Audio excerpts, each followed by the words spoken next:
ಕಲಾಪ ಪ್ರಲಾಪದಲ್ಲೇ ಮುಗಿಯುತ್ತೋ ಅಥವಾ ಏನಾದರೂ ಅರ್ಥಪೂರ್ಣವಾದಂಥ ಚರ್ಚೆಗಳಾಗುತ್ತಾ? ಜನರ ಸಮಸ್ಯೆಗಳ ಬಗ್ಗೆ ಬೆಳಕು ಚೆಲ್ಲುವಂಥದ್ದು ಅಥವಾ ಸಮಸ್ಯೆಗಳಿಗೊಂದು ಪರಿಹಾರ ಹುಡುಕುವಂಥ ಪ್ರಯತ್ನಗಳು ಏನಾದರೂ ಆಗುತ್ತಾ?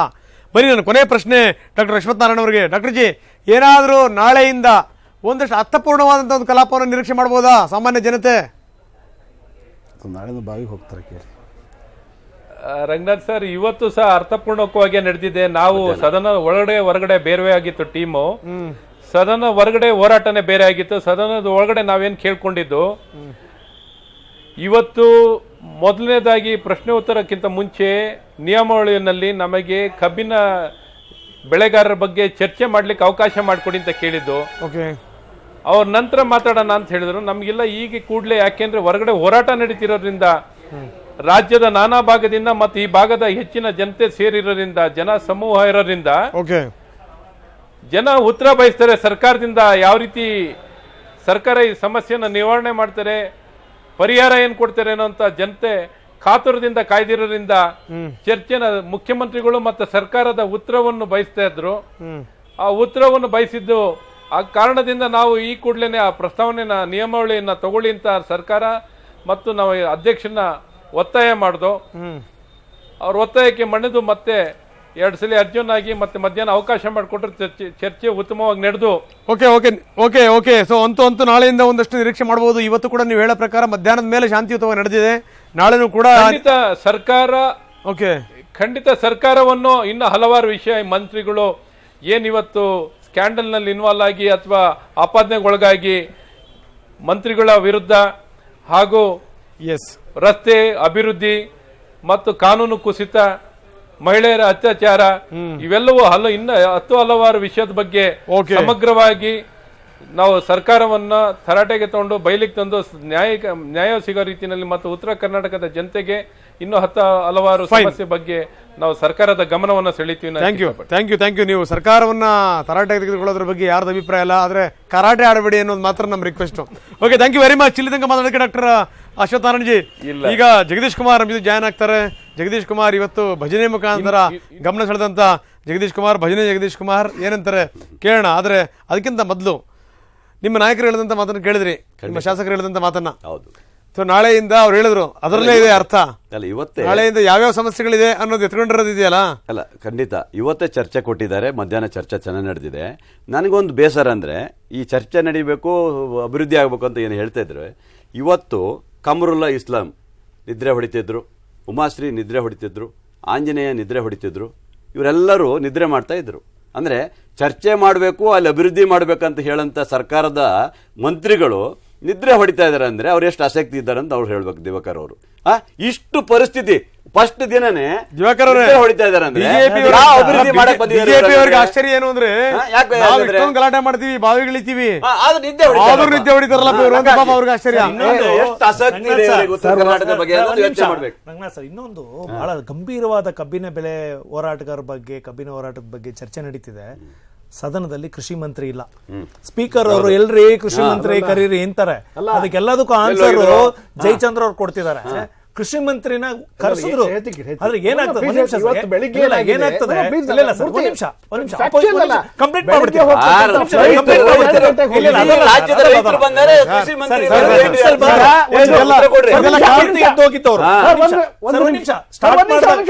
ಹೇಳ್ಬಿಡ್ತೀನಿ. ಕೂತಿದ್ದು ಎದ್ದೋದ್ರು ಅವರು, ಕೂತಿದ್ದು ಎದ್ದೋಗಿದ್ರು. ನಾನು ಹೇಳೋದು ಸರ್, ಒಂದು ಜಾಬ್, ಅವ್ರ ತಂದೆಯವರು ಬೈರೇಗೌಡರು ಎಂತ ದೊಡ್ಡ ಹೋರಾಟಗಾರರು ರೈತರ ಬಗ್ಗೆ. ಅಂತ ಒಂದು ಸ್ಥಾನ ಸಿಕ್ಕಿರ್ತಕ್ಕಂಥ ಸಂದರ್ಭದಲ್ಲಿ, ಅದರದ್ದು ಘೋಷಣೆ ಮಾಡುವಂತ ಸಂದರ್ಭದಲ್ಲಿ, ಚರ್ಚೆ ಮಾಡೋ ಸಂದರ್ಭದಲ್ಲಿ ತಿಳ್ಕೊಳ್ಳೋಕೆ ಆತ ಕೂತ್ಕೊಳ್ಳಲ್ಲ ಅಂತ ಅಂದ್ರೆ ಇದು ಈ ಸರ್ಕಾರದ ವೈಖರಿ ಹೇಗೆ? ಮತ್ತೆ ಮುಖ್ಯಮಂತ್ರಿಗಳು ಅದನ್ನ ಕೂಡಿಸ್ಬೇಕಲ್ಲ, ಚರ್ಚೆ ಮಾಡೋಕ್ಕಾದ್ರೂ ಕೂಡಿಸ್ಬೇಕಲ್ಲ. ನೀವು ಗೋಪಾಲ್ ಕೃಷ್ಣ ಅವರು ನಿದ್ರೆ ಬಗ್ಗೆ ಹೇಳಿದ್ರು.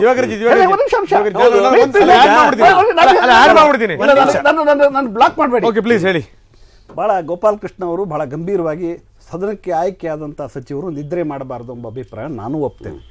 ಆದರೆ ದುರಂತ ಇದೆಯಲ್ಲ, ಯಾರು ಈ ರಾಜ್ಯದಲ್ಲಿ ಬ್ಲೂ ಫಿಲ್ಮ್ ನೋಡೋ ಪರಂಪರೆಯವರು ನಿದ್ರೆ ಬಗ್ಗೆ ಮಾತನಾಡ್ತಕ್ಕಂಥ ಯಾವ ಹಕ್ಕು ಉಳಿಸ್ಕೊಂಡಿದ್ದೀವಿ? ಯಾರು ನಾವು ಅವ್ರಿಗೆ ಹೇಳಿದ್ವಲ್ಲ, ಅವ್ರನ್ನ ಸಂಪುಟದಿಂದ ಇಳಿಸಿಲ್ವಾ ನಾವು? ಅಲ್ಲ, ಸದನದ ಸಂಪುಟ ಒಳಗಡೆ. ಅಲ್ಲ, ತಪ್ಪಿದೆ. ಅಲ್ಲ. ಅದು ನಾನು ಮಾಡ್ರಿ ಅಂತ ನಾವು ಹೇಳಲ್ಲ. ಅಲ್ಲ. ಇದು ತಪ್ಪು, ಅದು ತಪ್ಪು. ಆದ್ರಿಂದ ಈಗ ಯಾರೇ ತಪ್ಪು ಮಾಡಿದ್ರು ನೋಡಿ, ಹೇಳ್ಬೇಕು. ನಮ್ಮ ಸರ್ಕಾರ ಆಗಿರೋದ್ನ ಹಿಂದೆ ಸರಿ, ಹೇಳಕ್ ಹೋಗ್ಬೇಡಿ. ಎಲ್ಲದಕ್ಕಿಂತ ಇವಾಗ ಹೆಚ್ಚಿನ ನೋಡಿ, ಅಂದ್ರೆ ಈಗ ಅದು- ರೈತರ ಅಲ್ಲ, ಕಷ್ಟದ ಬಗ್ಗೆ ಮಾತಾಡಿ. ಜ- ಅದು ಹಳೆ ಬಿಟ್ಟಾಗೆ ಯಾವನ- ದಿವಾಕರ್- ಯಾವನ proof ದಿವಾಕರ್ಜಿ. ಮಾಡಿ ಅಂತ ಅವ್ನು ಬಿಡಕ್ಕಾಗಲ್ಲ. ಅತ್ಯಾಚಾರ ಮಾಡಿದವನಿಗೆ ಏನ್ ಹಾಕ್ರಿ, ನಾ ಬೇಡ ಅನ್ನೋದಿಲ್ಲ. ದಿವಾಕರ್ಜಿ, ಅದಕ್ಕೆ ನಾನು ದಿವಾಕರ್ಜಿ, ಅದಕ್ಕೆ ಇವ್ರು- ಒಪ್ಪೋದಲ್ಲ ಅಲ್ಲ, ನಾನು. ಇವ್ರ ಕಡೆ ಯಾರೋ ಬ್ಲೂ ಫಿಲ್ಮ್ ನೋಡಿದ್ರು ಅಂತ ನಮ್ಮ ನಿದ್ದೆ ಒಳಗೆ ಹೋಗ್ಬಿಡಿ ಅಂತ ಹೇಳಕ್ಕಾಗಲ್ಲ. ಏನು ಮಾತಾಡ್ತೀರಾ ನೀವು? ಅವ್ರು ಮಾಡಿರೋದಕ್ಕೆ ಅವ್ರು ರೈತ ಹೇಳ್ತಿರೋದು. ಅಲ್ಲ ಸರ್, ಒಬ್ಬ ಅರಭಾವಿ ಅಂತ ಸರ್, ಇವ್ರ ಅಲ್ಲ, ಮಧ್ಯೆ- ವಿಠಲ್ ಅಲ್ಲ ಸರ್, ವಿಠಲ್ ಮನೆ ಕಳಿಸಿರೋದು ಯಾಕೆ ಅವ್ರನ್ನ? ತಾಯಿಯಾಗಿ ಬಂದಿದ್ದಾರೆ ಅದನ್ನ. ಅಲ್ಲ ವಿಠಲ್ ಅದು ಅವ್ರ ಜನ ಆಯ್ತು ಕಳ್ಸಿದ್ದು, ಅವ್ರನ್ನ ಕೇಳ್ರಿ. ಸರ್, ಜನರು ಅವ್ರನ್ನ ಆರಿಸಿ ಕಳ್ಸಿದ್ದು, ನಾವಲ್ಲ. ಇದು ಎರಡರ ಮಧ್ಯೆ ಬಹಳ ಗಂಭೀರವಾಗಿ ಚರ್ಚೆ ಮಾಡಬೇಕಾಗಿರೋ ವಿಷಯ ಏನು ಅಂತಂದ್ರೆ, ಈ ಸರ್ಕಾರ ಪ್ರಣಾಳಿಕೆಯಲ್ಲಿ ಮಾನ್ಯ ದಿವಾಕರ್ ಸರ್ ಗೊತ್ತು, ಮಾನ್ಯ ಪ್ರಣಾಳಿಕೆಯಲ್ಲಿ ಸಿಎಂ ಹೇಳಿದ್ರು, ನಾವು ಮುಂದಿನ ಸರ್ಕಾರ ನಮ್ದು ಬಂದರೆ ಕೃಷಿ ಬೆಲೆ ಆಯೋಗನ ರಚನೆ ಮುಗಿಸ್ಬಿಡ್ತೀನಿ ಸರ್, ರಚನೆ ಮಾಡಿ ರೈತ ಬಂದು ತನ್ನ ಬೆಳೆದಂತ ಬೆಳೆಗೆ ಬೆಲೆ ನಿಗದಿ ಮಾಡುವಂತ ಕಾಲ ನಾವು ತರ್ತೀವಿ ಅಂತ ಹೇಳಿದ್ರು. ಆದ್ರೆ ಕೃಷಿ ಬೆಲೆ ಆಯೋಗ ರಚನೆ ಆಗಿದೆ, ಆದ್ರೆ ಅದಕ್ಕೆ ಬೆಲೆ ಇಲ್ಲ, ಕಲ್ಲಿಲ್ಲ ಏನು ಇಲ್ಲ. ಯಾರಿಗೋ ಒಬ್ರಿಗೆ ಅಧಿಕಾರ ಕೊಟ್ಟು ಕೂರಿಸಿ ಆತ ಒಂದು ರೆಕಮೆಂಡ್ ಮಾಡ್ತಾನೆ. ಒಂದೇ ಸಣ್ಣ ವಿಚಾರ ಸರ್. ಈರುಳ್ಳಿ ಬೆಲೆ ವಿಚಾರವಾಗಿ ಒಂದ್ ನಿಮಿಷ, ಈರುಳ್ಳಿ ಬೆಲೆ ವಿಚಾರವಾಗಿ ಒಂದು ರೆಕಮೆಂಡ್ ಮಾಡಿ ಅಂತ ಕೊಡ್ತಾರೆ. ಅಲ್ಲೆಲ್ಲ ಹೋಗಿ ಚಿತ್ರದುರ್ಗದಲ್ಲಿ ಒಂದು ಇನ್ಸ್ಪೆಕ್ಷನ್ ಮಾಡಿ, ಮಾರುಕಟ್ಟೆ ದಳ್ಳಾಳಿಗಳ ಹತ್ರ ಒಂದು ಇನ್ಸ್ಪೆಕ್ಷನ್ ಮಾಡಿ ಒಂದು ರಿಪೋರ್ಟ್ ಕೊಡ್ತಾರೆ.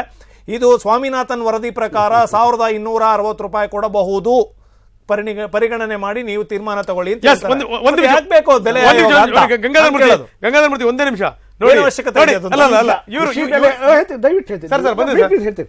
ಕೃಷಿ ಬೆಲೆ ಆಯೋಗವನ್ನ ಯಾವ ಉದ್ದೇಶಕ್ಕಾಗಿ ರಚನೆ ಮಾಡಿದ್ಯೋ ಅದು ಯಶಸ್ವಿ ಆಗ್ಬೇಕು ಅಂತ ನಾವು ಕೂಡ ಬಯಸ್ತೇವೆ. ಆಗಿದೆಯಾ ಅಂತ ಸರ್ ಅಲ್ಲ, ಕೇಳ್ತೀರಾ? ಆಗಿಲ್ಲ ಅಂತ ಅಂದ್ರೆ ಒಪ್ಕೊಳ್ತೀನಿ. ಈ ಸರ್ಕಾರ ಮುಗಿದ ಮೇಲೆ ಮಾಡ್ತೀರಾ? please. ಸರ್ಕಾರ ಮುಗಿದ ಮೇಲೆ. ಆದ್ರೆ ಈರುಳ್ಳಿ ಬೆಳೆಗಾರರಿಗೆ ಇವತ್ತು 20 ಕೋಟಿ 35 ಲಕ್ಷ ರೂಪಾಯಿ ಪರಿಹಾರವನ್ನು 2 ತಿಂಗಳಲ್ಲಿ ವಿತರಣೆ ಮಾಡಿ ಬಹುಶಃ ಪ್ರಪ್ರಥಮ ಬಾರಿಗೆ ಆ ರೈತರ ಬೆಂಬಲಕ್ಕೆ ನಿಂತಿರ್ತಕ್ಕಂಥ ಸಿದ್ದರಾಮಯ್ಯ ನೇತೃತ್ವದ ಸರ್ಕಾರ. ಆದ್ರೆ ಕೃಷಿ ಬೆಲೆ ಆಯೋಗ ಇದೆಯಲ್ಲ, ಅದನ್ನ ಯಾವ ಪರ್ಪಸ್ ಮಾಡಿದ್ದಾರೆ, ಅದು ಅದರ ಆ ಪರ್ಪಸ್ ಸ್ವಲ್ಪ ಫೇಲ್ ಆಗಿದೆ.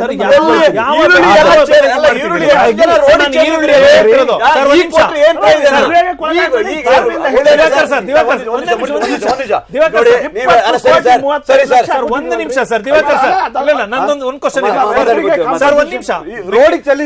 ಒಂದು ಈರುಳ್ಳಿ ಬಗ್ಗೆ ಮಾತಾಡ್ಬಿಡಿ ಸರ್. ಮೆಕ್ಕೆಜೋಳದ್ದಾಗಿಲ್ಲ, ಭತ್ತದಾಗಿಲ್ಲ, ಅಕ್ಕಿದಾಗಿಲ್ಲ, ಬೆಲೆದಾಗಿಲ್ಲ, ಯಾವ ತೀರ್ಮಾನ ಮಾಡಿದಿರಿ? ಕೃಷಿ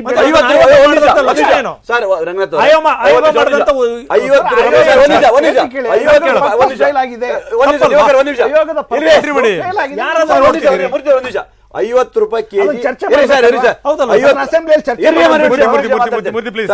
₹50 ಕೆಜಿ ಅಕ್ಕಿ ಆಗಿದೆ.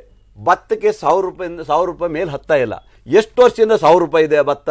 ಆದ್ರೆ ಅಕ್ಕಿ ರೇಟ್ ಯಾಕೆ 15 ರೂಪಾಯಿ ಇದ್ದಾಗೂ ₹1,000, ₹50 ರೈತ ನೇಣು ಹಾಕಬೇಕಾಗಿದೆ. ಮೊದಲನೇದೇನಾಗಿದೆ, ರೈತ ಬೆಳೆದಂತ ಬೆಳೆಗೆ ಒಬ್ಬ ಟ್ರೇಡರ್ ಬೀದಿನಲ್ಲಿಟ್ಟು ಫಿಕ್ಸೆಡ್ ಪ್ರೈಸ್ ಅಂತ ಹಾಕಿ ಮಾರ್ತಾನೆ. ನಾವು ಕಣ್ಣು ಮುಚ್ಕೊಂಡು ತಗೊಂತೀವಿ ಬೆಂಗಳೂರಲ್ಲಿ. ಆತ ಬೆಳೆದಂತ ಬೆಳೆಗೆ ತನ್ನ ಹಾಕಿರೋ ಬಂಡವಾಳ ಬರ್ತಿಲ್ಲ. ರೈತರ ಬಗ್ಗೆ ಬಂಡವಾಳ ಬರ್ತಿಲ್ಲ. ರೈತರ ಬಗ್ಗೆ ಒಂದ್ ಮಾತಾಡ್ತೀನಿ, ಚರ್ಚೆ ಮಾಡಬೇಕು ಅಂತ ನಾವು ಬಯಸ್ತೇವೆ. ಮೂರ್ತಿ ಪ್ಲೀಸ್, ರೈತರ ಬಗ್ಗೆ ಮಾತಾಡುವಂತ ನೈತಿಕ ಹಕ್ಕು ನಿಮ್ಮ ಮೂರು ಪಕ್ಷದವರಿಗಿಲ್ಲ, ರಾಜಕಾರಣಿಗಳಿಗೂ. ಒಂದೇನ್ ಗೊತ್ತಾ ಸರ್? ಸೋ ಸಾರಿ ಸರ್, ಇಲ್ಲ ಯಾಕೆ ಅಂತ ಸುಂದರಿ ಸರ್, ಒಂದ್ ನಿಮಿಷ ಸರ್. ಕುಮಾರಸ್ವಾಮಿ ಎಲ್ಲರೂ ರೈತರ ಬಗ್ಗೆ ಪ್ರಮಾಣ ವಚನ ಸ್ವೀಕರಿಸಿದ್ದೆ, ರೈತರ ಬಗ್ಗೆ ಮಾತಾಡಿದ್ದು ಏನ್ ಕಡೆ ಕಟ್ಟಿ ಹಾಕಿರೋದು ರೈತರಿಗೆ. ಕುಮಾರಸ್ವಾಮಿ ಮುಖ್ಯಮಂತ್ರಿಗಳಾಗಿ ಸರ್ವನಾಶ ಆದಾಗ ಆಕ್ಷನ್ ತಗೊಂಡು 1250 ಕೋಟಿ ರೂಪಾಯಿ ರೈತರ ಬಗ್ಗೆ ಚರ್ಚೆ ಆಗ್ತದೆ. ಇಡೀ ರೈತರ ಸಾಲ ಮನ್ನಾ ಮಾಡಿದ್ರು ಈ ರಾಷ್ಟ್ರದಲ್ಲಿ ಕುಮಾರಸ್ವಾಮಿಗಳು. ಒಂದ್ ನಿಮಿಷ, ರೈತರ ಆಯ್ತಪ್ಪ, ನೀವು ಕಡೆ ಕಟ್ಟಿ ಹಾಕಿದ್ರಿ, ನಾನು ಹೇಳ್ತಿಲ್ಲ. ಪ್ಲೀಸ್ ಕೇಳಿ, ರೈತರ ಬಗ್ಗೆ ಚರ್ಚೆ ಆಗ್ತಿರುವಂತಹ ಸಂದರ್ಭದಲ್ಲಿ ಕೃಷಿ ಮಂತ್ರಿಗಳೇ ಇಲ್ಲ ಅಂತಂದ್ರೆ ಇದಕ್ಕಿಂತ ನಾಚಿಕೆಡಿನ ಸಂಗತಿ ಇನ್ನೊಂದಿದೆಯಾ ಸರ್? ಇದಕ್ಕಿಂತ ನಾಚಿಕೆಡಿನ ಸಂಗತಿ ಇನ್ನೊಂದಿದೆಯಾ? ಕೃಷಿ ಮಂತ್ರಿಗಳಿಗೆ ಏನ್ ಕೆಲಸ ಅವ್ರಿಗೆ? ಏನ್ ಕೆಲಸ ಅವ್ರಿಗೆ? ಮನ್ನಾ ಮಾಡಿದ್ದೇವೆ. ಜಗದೀಶ್ ಕುಮಾರ್, ನಮಗೆ ಇನ್ನೊಂದು ನಿಮ್ಮ ಮುಖ ಇವತ್ತು ಅನಾವರಣ ಆಯ್ತು. ಬಹಳ ಅದ್ಭುತವಾದ ಹಾಡುಗಾರರು ನೀವು, ಬಹಳ ಒಳ್ಳೆ ಭಜನೆ ಮುಖಾಂತರ ನೀವು ಅಲ್ಲ ಸಬ್ಕೋ ಸನ್ಮತಿ ದೇ ಭಗವಾನ್ ನೀವು ಕಾಂಗ್ರೆಸ್ ಸನ್ಮತಿ ದೇ ಭಗವಾನ್ ಮಾಡಿ ನೀವು ಬಹಳ ಇಡೀ ಮಾಧ್ಯಮದ ಗಮನ ಸೆಳೆದು ಬಿಟ್ರಿ. ನಾನು ಹೇಳಿದ್ದು ಹೇಳಿ ಸರ್. ಅಲ್ಲ ನಾನು ಹೇಳಿದ್ದು ಕಾಂಗ್ರೆಸ್ಕೋ ಸನ್ಮತಿ ದೇ ಭಗವಾನ್. ಹೌದು, ಅದನ್ನ ಹೇಳ್ತಿರೋದು ನಾನು ಅಂತ ಹೇಳಿದೆ. ಹೌದು, ಅದನ್ನ ಹೇಳ್ತಿರೋದು. ಇಷ್ಟೊತ್ತು ನನಗೆ ಗೊತ್ತಾಯ್ತು. ಹೌದು, ನಾನು ಕಾಂಗ್ರೆಸ್ಗೆ ಸನ್ಮತಿ ಕೊಡು ಅಂತ ಯಾಕೆ ಕೇಳಿದ್ದು ಅಂದ್ರೆ ಗಾಂಧೀಜಿಯವರ ತತ್ವ ಸಿದ್ಧಾಂತಗಳಲ್ಲಿ ಬಹಳ ನಂಬಿಕೆ ಇಟ್ಟು ನಾವು ನಡಿತೀವಿ ಅಂತ ಹೇಳುವಂತ ಕಾಂಗ್ರೆಸ್ಸು, ಅದಕ್ಕೆ ನಾನು ಗಾಂಧೀಜಿ ಫೋಟೋನು ಹಾಕೊಂಡು ಹೋಗಿದ್ದಪ್ಪ ನಿನಗೆ ಬುದ್ಧಿ ಕೊಡ್ಲಿ ಅಂತ. ಕಳೆದ 1 ವರ್ಷದಿಂದ ನಡೀತಾ ಇರತಕ್ಕಂತಹ ಈ ಕಬ್ಬು ಬೆಳೆ ಸಮಸ್ಯೆ ಇದೆಯಲ್ಲ, ಒಂದು 25 ಸಲ ಮೀಟಿಂಗ್ ಮಾಡಿ ಕಬ್ಬು ಬೆಳೆಗಾರರನ್ನ, ಫ್ಯಾಕ್ಟ್ರಿ ಮಾಲೀಕರನ್ನ, ಎಲ್ಲ ಅಪೋಸಿಷನ್ ಪಾರ್ಟಿಯವ್ರನ್ನ ಕರೆದು ಈಗಾಗಲೇ ಒಂದು 25 ಸಲ ಮೀಟಿಂಗ್ ಮಾಡಿದ್ದಿದ್ರೆ ಈಗ ಏನಾಗಿತ್ತು ಸಮಸ್ಯೆ, ಆ ಸಮಸ್ಯೆ ಸ್ವಲ್ಪ ಪರಿಷ್ಕಾರ ಆಗೋ ನಿಟ್ಟಲ್ಲಿ ಮುಂದಕ್ಕೆ ಹೋಗ್ಬೋದಾಗಿತ್ತು ತಾನೆ. ಕಳೆದ 5 ತಿಂಗಳಿಂದ ಮುಂದಿನ ಅಧಿವೇಶನ ಬಂದಂತ ಸಂದರ್ಭದಲ್ಲಿ ಭಾರತೀಯ ಜನತಾ ಪಕ್ಷದವರು ನಾವು ಕಬ್ಬು ಬೆಳೆಗಾರರ ಸಮಸ್ಯೆ ಬಗ್ಗೆ ಮಾತಾಡ್ತೀವಿ ಅಂತ ಹೇಳಿದ್ರು ಸಹ ಇವರು ಯಾರನ್ನು ಅಪೋಸಿಷನ್ ಲೀಡರ್ನು ಕರೆಯಲ್ಲ, ಅಪೋಸಿಷನ್ ಪಾರ್ಟಿನ ಕರೆಯಲ್ಲ, ಸಕ್ಕರೆ ಕಂಪನಿ ಮಾಲೀಕರನ್ನ ಕರೆಯಲ್ಲ. ಅಂದ್ರೆ ಏನಿದು? ಇವತ್ತು ಬೇಕಾಗಿತ್ತಾ? ಒಂದು ಕಳೆದ 5-6 ತಿಂಗಳಲ್ಲಿ ಒಂದು 20 ಮೀಟಿಂಗ್ ಮಾಡಿದ್ದಿದ್ರೆ ಇವತ್ತು ಈ ಸಮಸ್ಯೆ ಉದ್ಭವ ಆಗ್ತಾ ಇತ್ತಾ? ವೈಜ್ಞಾನಿಕವಾಗಿ ಬೆಲೆ ಪರಿಷ್ಕಾರ ಮಾಡುವಂತ ಆ ಒಂದು ಅಗ್ರಿಕಲ್ಚರಲ್ ಪ್ರೈಸ್ ಕಮಿಷನ್ ಅಂತ ಮಾಡಿ ಅದು ಸರಿಯಾಗಿ ಕೆಲಸ ಮಾಡಿಲ್ಲ. ಏನ್ ಪದೇ ಪದೇ 20 ಮೀಟಿಂಗ್ ನಾನು ಪ್ರತಿಭಟನೆ ಮಾಡಿದ್ದು ಅಲ್ಲ 20 ಮೀಟಿಂಗ್ಗಳೇ ಆಗ್ಬೇಕಾ? ಅರ್ಥಪೂರ್ಣವಾಗಿ ಕರಿಬೇಕಾಗಿತ್ತು ಸರ್. ಜಗದೀಶ್ ಕುಮಾರ್ ಅವರೇ, ಹಂಗಲ್ಲ ನಾನು ಹೇಳೋದು. ಅಲ್ಲ, ಯಾವುದೇ ವಿಚಾರವನ್ನ ಸಾಕಷ್ಟು ಪರಿಷ್ಕಾರ ಆಗಬೇಕಾದ್ರೆ ಅತಿಯಾದಂತ ಮಾತುಕತೆ ನಡೀಬೇಕು. ಮಾತುಕತೆ ಮೂಲಕ ನಾವು ಪರಿಷ್ಕಾರ ಮಾಡಬಹುದಾಗಿತ್ತು ಅಂತ ನಾನು ಹೇಳ್ತೀನಿ. ಸರ್ ಜಗದೀಶ್ ಕುಮಾರ್ ಅವರೇ, ಇವತ್ತಿಗೂ ಅಷ್ಟೇ ಅವ್ರು ಏನೇ ಉತ್ತರ ಕೊಟ್ಟರು operation success, patient died. Jagadish Kumar ಅವರೇ, ತಮಗೆ ಒಂದು ನಾನು ಜ್ಞಾಪಿಸಕ್ಕೆ ಇಷ್ಟಪಡ್ತೀನಿ. ಪ್ರಧಾನ ಮಂತ್ರಿ ಮೋದಿ ಅವರು ಅಧಿಕಾರ ಸ್ವೀಕರಿಸಿದ ಮೇಲೆ ನಿಮಗೆ ಗಾಂಧಿ ನೆನಪು ಜಾಸ್ತಿ ಆಗ್ತಾ ಹೋಗ್ತಾ ಇದೆ. ಪುಣ್ಯ, ಇವತ್ತಾರು ನಿಮಗೆ ಬಿಜೆಪಿ ಅವರಿಗೆ ಗಾಂಧಿ ನೆನಪು ಬಂತಲ್ಲ, ಅದಕ್ಕೆ ಬಹಳ ಖುಷಿ ಪಡ್ಬೇಕು ನಾವು. ಎರಡನೇದಾಗಿ ನೀವು ಯಾರು ಹೇಳ್ತಾ ಇರೋದು? ನಿಮಿಷ, ಇದು ದಿವಾಕರ್ ಸಾಹೇಬ್ರ, ಯಾರು ಮಾತಾಡ್ತಾ ಇರೋದು? ಗಂಗಾಧರ ಮೂರ್ತಿ ಜೆಡಿಎಸ್ ವಕ್ತಾರರು. ಗಂಗಾಧರ ಮೂರ್ತಿ ಅವರೇ, ಒಂದ್ ನಿಮಿಷ ಹೇಳ್ಬಿಡ್ತೀನಿ. ಎರಡನೇದಾಗಿ ನಿಮ್ಗೆ ಒಂದ್ ನಿಮಿಷ, ಎರಡನೇದಾಗಿ ಗಾಂಧಿನ ಕತ್ತುಕೊಳ್ಳುವಂತ ಧೈರ್ಯ ಜಗದೀಶ್ ಕುಮಾರ್ ಯಾರು ಹೇಳುವಂತ ಅಗತ್ಯ ಇಲ್ಲ. ಗಾಂಧೀಜಿ ಅವ್ರನ್ನ ಕತ್ತುಕೊಳ್ಳುವಂತ ಧೈರ್ಯ ಬಂತಲ್ಲ ನಿಮ್ಗೆ, ಅದು ಮಹಾತ್ಮ ಗಾಂಧಿ ಬಗ್ಗೆ ಜಗದೀಶ್ ಕುಮಾರ್ಗೆ. ಎರಡನೇದಾಗಿ ನಿಮಗೆ ಜಗದೀಶ್ ಕುಮಾರ್ ಕಬ್ಬಿನ ಬೆಳೆಗಾರರ ಬಗ್ಗೆ ಗಾಂಧಿ ಬಗ್ಗೆ ಹೇಳುವಂತ ಅಗತ್ಯ ಇಲ್ಲ. ವೈಶ್ಯ, ಜಗದೀಶ್ ಕುಮಾರ್ ಒಬ್ಬ ವೈಶ್ಯ.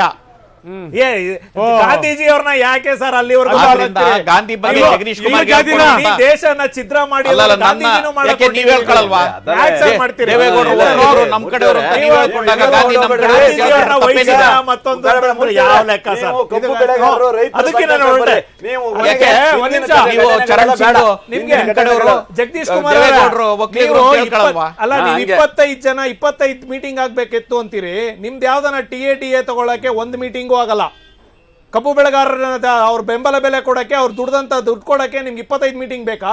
ಸರ್ಕಾರಕ್ಕೆ ಹೇಳ್ಬೇಕು, ನಿಮ್ ಖಜಾನೆಯಿಂದ 2650 ಕೋಟಿ ಕೊಡಿ ಸ್ವಾಮಿ, ಆಮೇಲೆ ಸಕ್ಕರೆ ಕಾರ್ಖಾನೆಯವ್ರ ಹತ್ರ ಒತ್ತು ವಸೂಲು ಮಾಡ್ಕೊಳ್ಳಿ ಅಂತ ಹೇಳ್ಬೇಕು. ಯಾವುದೇ ಸಮಸ್ಯೆ ಅದು ಬಿಟ್ಬಿಟ್ಟು ನೀವು ಶಾಸಕರಾಗಿ 25 ಮೀಟಿಂಗ್ ಆಗ್ಬೇಕು ರೀತಿಯಲ್ಲಿ ಪರಿಷ್ಕಾರ ಆಗದೇ ಇರುವಂತ ಸಮಸ್ಯೆಗಳೇ ಇಲ್ಲ. ಆದ್ರಿಂದ ಯಾವುದೇ ಸಮಸ್ಯೆ ಪರಿಷ್ಕಾರ ಆಗದೇ ಇದ್ರೆ 10 ಅಲ್ಲ 20 ಮೀಟಿಂಗ್ ಮಾಡಿ ಅಂತ ಹೇಳ್ತಾ ಇದ್ದೀನಿ. ಒಂದೇ ಮೀಟಿಂಗ್ ಪರಿಷ್ಕಾರ ಆಗಲ್ಲ. ಓಕೆ ಜಗದೀಶ್ ಕುಮಾರ್ ಹಾಗೆ ಸಂಪರ್ಕದಲ್ಲಿ ಇನ್ನೆಷ್ಟು ಚರ್ಚೆ ಮಾಡ್ತೀನಿ. ಆದ್ರೆ ಅದಕ್ಕಿಂತ ಮೊದಲು ಒಂದು ಪುಟ್ಟ ವಿರಾಮ ತಗೊಳ್ತೀನಿ. ವಿರಾಮದ ನಂತರ ಮತ್ತಷ್ಟು ಚರ್ಚೆ. ಆಯ್ತು ಹೇಳಿ ಸರ್.